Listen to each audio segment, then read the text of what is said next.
తెలంగాణలో అసలు ఎదురే లేదనుకున్న బీఆర్ఎస్ ను ఓడించి హస్తం పార్టీ అధికారంలోకి వచ్చింది. కేసీఆర్ ను గద్దెదించి రేవంత్ రెడ్డి సీఎం పగ్గాలు చేపట్టి ఏడాదైంది. ఈ సంవత్సర పాలనపై ప్రజలు సంతృప్తిగా ఉన్నారా? సీఎంగా రేవంత్ రెడ్డి ఫస్ట్ ఇయర్ లో పాస్ అయ్యారా? మొదటి ఏడాదిలో సర్కార్ సాధించిన ప్రగతి ఏంటి? చేసిన అభివృద్ధి ఏంటి? బొటాబొటి మెజార్టీ సాధించిన రేవంత్ రెడ్డి పాలనలో సుస్థిరత సాధించారా? Was the ABN signature story.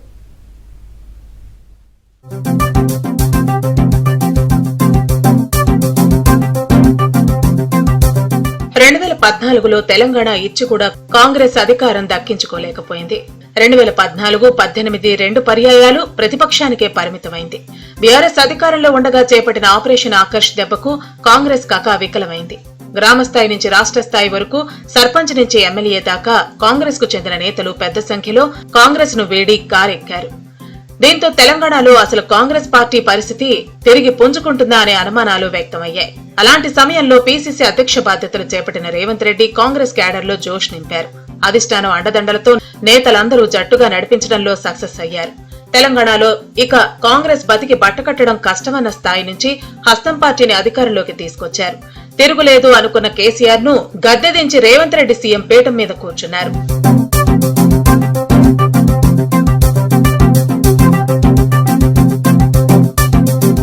2023 సార్వత్రిక ఎన్నికల్లో ప్రజలు హస్తం పార్టీకి పట్టం కట్టారు. అయితే వచ్చింది బొటాబొటి మెజార్టీయే. 64 సీట్లు గెలుపొందారు. అంటే మ్యాజిక్ ఫిగర్ కన్నా 4 స్థానాలే ఎక్కువ. నిత్యం అసమ్మతితో ఉండే పార్టీ కాంగ్రెస్. సీనియారిటీ ఉన్నా సీఎం కుర్చీ దక్కలేదన్న అసంతృప్తితో రగులుతున్న నాయకులు రాష్ట్ర ఆర్థిక పరిస్థితికి మించి గ్యారంటీలను ప్రకటించి అధికారంలోకి వచ్చిన నేపథ్యం. ప్రధాన ప్రతిపక్షమేమో 10 ఏళ్ల పాలనా అనుభవం, సమృద్ధిగా ఆర్థిక వనరులు, పెద్ద సంఖ్యలో ఎమ్మెల్యేలతో బలంగా ఉంది. దీనికి తోడు సర్కారు త్వరలోనే కూలిపోతుందంటూ ఆ పార్టీ అగ్రనాయకుల ప్రకటనలు. సరిగ్గా నిరుడు డిసెంబర్ 7న రేవంత్ రెడ్డి ప్రభుత్వం కొలువుదీరిన సమయంలో ఉన్న పరిస్థితి ఇది. కానీ ఏడాది తిరిగేసరికి అంతా మారిపోయింది. వ్యూహాత్మకంగా అడ్డంకులను అధిగమిస్తూ సుస్థిర స్థానానికి చేరుకుంది. పార్టీలో అసమ్మతి స్వరాలు లేవు, ప్రభుత్వంలో వ్యతిరేక గళాలు లేవు. ప్రధాన ప్రత్యర్థి డీలా పడింది. ప్రజలు కూడా వ్యతిరేకతతో లేరు. వెరసి రేవంత్ సర్కార్ తొలి ఏడాది పూర్తి చేసుకుంది. ఉప ఎన్నికలో బీఆర్ఎస్ సీటు కైవసం. ఆ పార్టీ నుంచి వచ్చి చేరిన ఎమ్మెల్యేల మద్దతు, ఎంఐఎం శాసనసభ్యుల దన్నుతో రేవంత్ సర్కార్ పటిష్టమైంది. ఆ ప్రతిపక్ష ప్రధాన నాయకుడిగా మీరు సభకే రారు. దీన్ని ఏ విధంగా చూడాలి, ఏ విధంగా అర్థం చేసుకోవాలి తెలంగాణ సమాజం? ఆ కుర్చీ ఖాళీగా ఉండడం తెలంగాణకు మంచిదా? ఇప్పుడు మీ అనుభవాన్ని, మీ చతురతను ఉపయోగించి పాలకపక్షాన్ని ఇరుకున పెట్టండి. చంద్రశేఖరరావు గారు మీరు వచ్చి ఇరుకున పెట్టడమే కాదు, సూచన చేయండి. మేమంతా యంగ్స్టర్స్. మీ రోజున్న మంత్రివర్గంలో తుమ్మల గారు, జూపల్లి గారు సీనియర్స్ ఉండొచ్చు, కానీ బట్టి గారైనా, నేనైనా, శ్రీనివాస్ రెడ్డి అయినా, పొన్నం గారైనా మిత్రుడు, మేము అప్కమింగ్ ప్రజాప్రతినిధులము. మాకు ఈ రోజు ఒక గొప్ప అవకాశం వచ్చింది. మీకంటే సీనియర్ ఒకరిద్దరే మంత్రివర్గంలో ఉన్న తుమ్మల నాగేశ్వరరావు గారు లాంటి వాళ్ళు. మీరు నిజంగానే మీ కేంద్ర మంత్రిగా, రాష్ట్ర మంత్రిగా, కేంద్ర మంత్రిగా, ముఖ్యమంత్రిగా, ఉద్యమకారుడుగా మీకు ఎంతో అనుభవం ఉందని మీరు చెప్తున్నారు కదా. అనుభవాన్ని ప్రజల కోసం ఉపయోగించండి. ప్రతిపక్ష బాధ్యత మీరు నెరవేర్చండి. పాలక పక్షానికి సూచన చేయండి. అద్భుతాలు చేయాలని ఆశించిన రేవంత్ సర్కార్ కు గత కేసీఆర్ హయాంలో చేసిన అప్పులు స్వాగతం పలికాయి. కేసీఆర్ ప్రభుత్వం ఇచ్చిన అప్పులతో అధికారం చేపట్టిన రేవంత్ రెడ్డి అప్పుల నుంచి రాష్ట్రాన్ని గట్టెక్కించి అభివృద్ధి పథంలో నడిపించడానికి మొదట ఆర్థిక క్రమశిక్షణపై దృష్టి సారించారు. రేవంత్ బాధ్యతలు చేపట్టిన వెంటనే బీఆర్ఎస్ 10 ఏళ్ల పాలనలోని ఆర్థిక స్థితిగతులపై ప్రజలకు వాస్తవాలు వివరించడానికి అసెంబ్లీలో శ్వేతపత్రం విడుదల చేశారు. అన్ని రకాల అప్పులు మొత్తం 7 లక్షల కోట్లుగా ఉందని, ప్రతి నెల వాటికి 6,500 కోట్ల రూపాయలు వడ్డీలు చెల్లిస్తున్నట్లు వివరించారు. అయితే దానికి వెరవకుండా రేవంత్ పాలన మీద అభివృద్ధి, సంక్షేమ పథకాల అమలుపై దృష్టి పెట్టి ముందుకు సాగుతున్నారు. గత ప్రభుత్వం చేసిన అప్పులకు సంబంధించి 64,516 కోట్లు రీపేమెంట్లు, అసలు వడ్డీలు కలిపి చెల్లించి తెలంగాణ ప్రజలపై ఆర్థిక భారాన్ని తగ్గించేలా తొలి ఏడాదిలో అడుగులు వేశారు రేవంత్ రెడ్డి. ఆర్థిక క్రమశిక్షణ పాటిస్తూనే గత కేసీఆర్ ప్రభుత్వం చేసిన అప్పులు తిరిగి చెల్లిస్తూ ఎన్నికల్లో ఇచ్చిన ఒక్కొక్క హామీని నెరవేరుస్తోంది. ఇచ్చిన హామీ మేరకు రేవంత్ ప్రభుత్వం ప్రతిష్టాత్మక పథకాలకు 61,194 కోట్లు ఖర్చు చేసింది. అధికారంలోకి వచ్చిన వెంటనే గ్యారంటీల అమలుకు శ్రీకారం చుట్టింది. మహాలక్ష్మి, గృహజ్యోతి, రైతు రుణమాఫీతో పాటు యువ వికాసాన్ని అమలు చేసింది. తొలి ఏడాదిలోనే వార్షిక జాబ్ క్యాలెండర్ విడుదల చేసి 54,520 ప్రభుత్వ ఉద్యోగాలను భర్తీ చేసింది. 11,000కు పైగా ఉపాధ్యాయ పోస్టుల భర్తీ కేవలం 65 రోజుల్లో పూర్తి చేసి రేవంత్ రెడ్డి ప్రభుత్వం రికార్డు సృష్టించింది. నిరంతర ఉద్యోగాల భర్తీతో నిరుద్యోగులకు భరోసా కల్పించే ప్రయత్నం చేసింది. అసెంబ్లీ, లోక్సభ ఎన్నికల టికెట్లలో న్యాయం జరగలేదని, కాంగ్రెస్ లో బీసీలకు ప్రాధాన్యం దక్కట్లేదని ఆ వర్గం నేతల్లో నెలకొన్న అసంతృప్తిని అధిష్టానం చల్లార్చింది. సీఎం తర్వాత అంతటి ప్రాధాన్యమైనదిగా భావించే టీపీసీసీ అధ్యక్ష పదవిలో బీసీ వర్గానికి చెందిన మహేష్ కుమార్ గౌడ్ ను నియమించింది. టికెట్లు దక్కని బీసీ, ఎస్సీ, ఎస్టీ, ఇతర వర్గాల నాయకులను నామినేటెడ్ పదవుల్లో నియమించేలా చూసింది. స్థానిక ఎన్నికలు, పార్టీ కార్యక్రమాల్లో చురుగ్గా ఉన్న వారికి జిల్లా, రాష్ట్ర స్థాయిలో నామినేటెడ్ పదవులు దక్కుతాయని రేవంత్, మహేష్ కుమార్ గౌడ్ స్పష్టం చేయడంతో ఆశావహులంతా ప్రజల్లో తిరుగుతున్నారు. దేశంలోనే ఎక్కడా లేని విధంగా ఒక్క ఏడాదిలోనే కాంగ్రెస్ సర్కార్ రైతుల సంక్షేమం, అభివృద్ధికి దాదాపు 57,000 కోట్లు ఖర్చు చేసింది.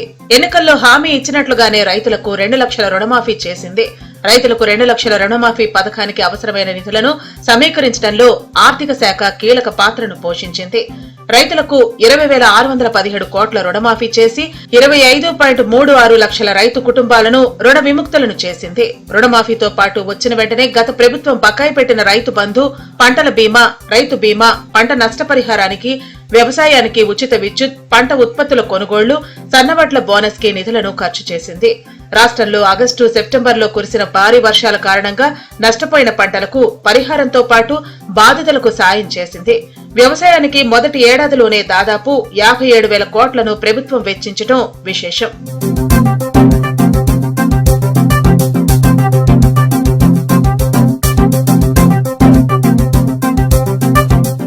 ఇక అధికారంలోకి వచ్చిన వెంటనే 6 గ్యారంటీల్లో భాగంగా ఇచ్చిన మాట ప్రకారం గృహజ్యోతి పథకాన్ని ప్రభుత్వం అమలు చేసింది.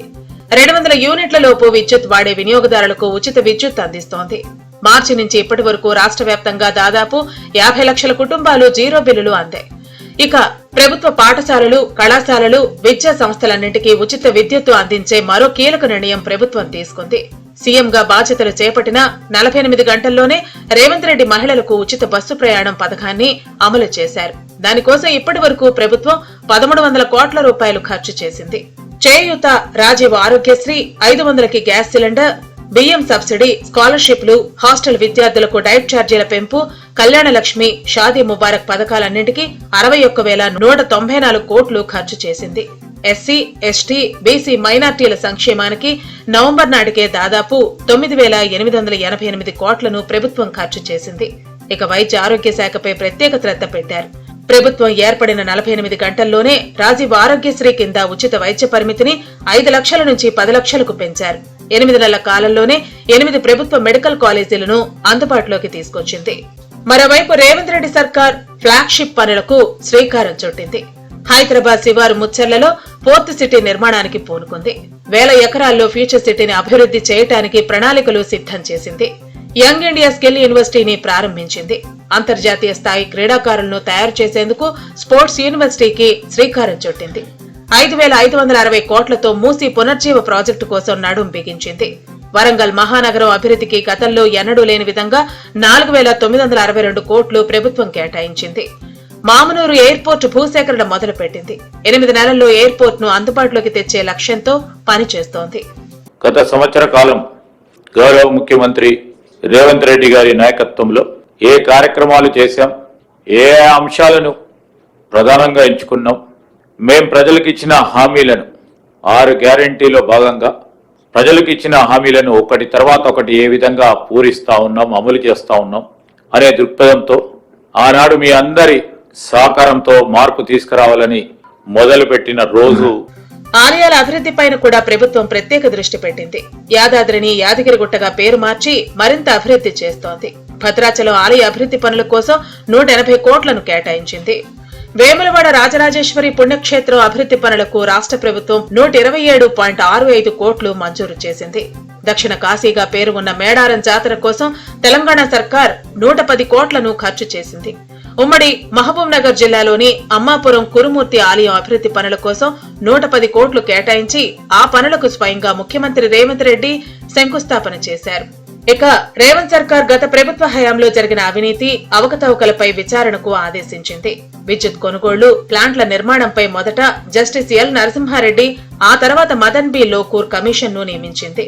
కాళేశ్వరం ప్రాజెక్టుపై విచారణ కోసం ఘోష్ కమిషన్ ను ఏర్పాటు చేసింది. అయితే ఈ ఏడాదిలో ప్రభుత్వానికి కొన్ని నిర్ణయాలు ఇబ్బందులు పెట్టాయి. ప్రభుత్వం ప్రతిష్టాత్మకంగా అమలు చేసిన రైతు రుణమాఫీ విషయంలో సర్కారుకు సరైన మైలేజ్ రాలేదన్న వాదన ఉంది. పైగా రైతులందరికీ రుణమాఫీ కాలేదు అన్న విమర్శలను ప్రతిపక్షాల నుంచి ఎదుర్కొంది. లగచర్ల ఘటన కూడా ప్రభుత్వం తన నిర్ణయాన్ని పునఃసమీక్ష చేసుకోవాల్సిన పరిస్థితి కల్పించింది. ఇక ఇటీవల హాస్టల్స్, గురుకులాల్లో ఫుడ్ పాయిజన్ ఘటనలపై హైకోర్టు ఆగ్రహం వ్యక్తం చేయడంతో ప్రభుత్వం ఇబ్బంది పడాల్సి వచ్చింది. అసమ్మతి, అంతర్గత కుమ్ములాటల కాంగ్రెస్ సంస్కృతికి భిన్నంగా సీఎం రేవంత్ రెడ్డికి సీనియర్లు అండగా నిలుస్తున్నారు. 10 ఏళ్ల అధికారానికి దూరంగా ఉండి రాజకీయంగా, ఆర్థికంగా నష్టపోయిన సీనియర్ నాయకులు తమ ప్రభుత్వం ఉంటేనే మంచిదన్న ఆలోచనలో ఉన్నారు. అధికారం చేజారితే అసలుకే మోసం వస్తుందన్న ఆలోచన వారిది. పార్టీ అధికారంలోకి రావడానికి పూర్తి సహకారాన్ని అందించిన కాంగ్రెస్ అధిష్టానం ప్రభుత్వంలో ఏర్పడిన అడ్డంకులను అధిగమించడంలోనూ తోడ్పాటునిచ్చింది. రేవంత్ సర్కారు ఒక్కో అడుగు వ్యూహాత్మకంగా వేస్తున్నా హైడ్రా కూల్చివేతలు, మూసీ ప్రక్షాళన, లగచర్ల భూసేకరణలో స్థానికుల నుంచి వ్యతిరేకత ఎదుర్కొంది.